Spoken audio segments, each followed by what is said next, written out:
Un miracolo capita a tutti. Io lo vedo così.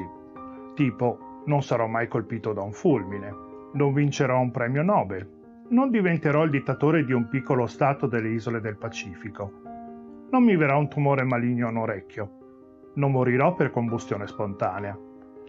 Se però proviamo a vederle tutte insieme, queste cose altamente improbabili, salta fuori che a ognuno di noi prima o poi ne capita almeno una. Quasi di sicuro.